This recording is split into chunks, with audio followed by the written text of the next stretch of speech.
Економијата се стабилизира, а растот од над 3% во првите 3 месеци е само почеток. Дел од аналитичарите очекуваат уште подобри перформанси на економијата до крајот на годинава.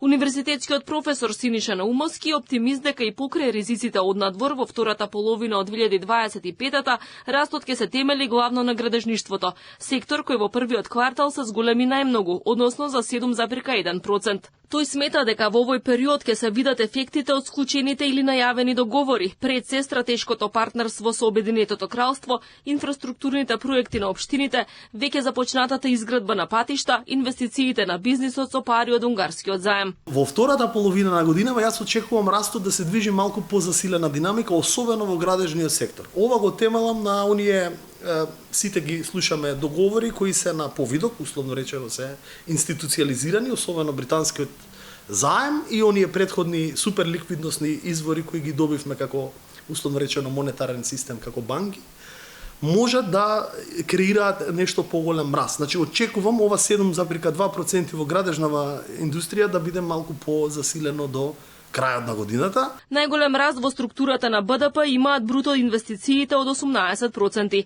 И покрај тоа што извозот се зголемил за само 1,2%, ова е прв квартал во позитива, откако лани извозот беше во минус. Според Наумовски, овие бројки се резултат на послабиот извозен потенцијал на компаниите од индустриските зони поради кризата во германскиот автомобилски сектор.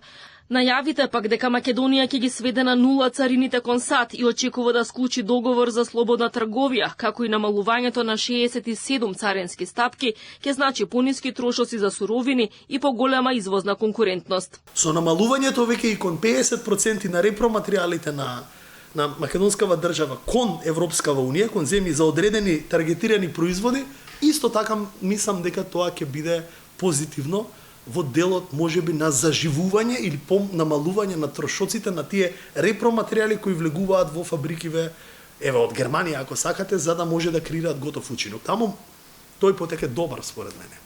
Наумовски вели дека за граѓаните да ги почувствуваат придобивките од економскиот развој, растот на Македонија треба да изнесува најмалку 5% на среден рок. Она на што треба да се обрне внимание, според него, се ризиците дали македонските компании имаат доволно капацитети да ги сработат договорените проекти. Затоа вели дека треба повеќе да се вложува во поттикнување на претприемништвото, за младите да отворат нови бизниси, како и поактивно дуално образование, за да има доволно кадар за реализација на инфраструктурните проекти. Бизнисот веќе побара македонските компании да бидат вклучени со барем 70% во изведбата на инфраструктурните проекти.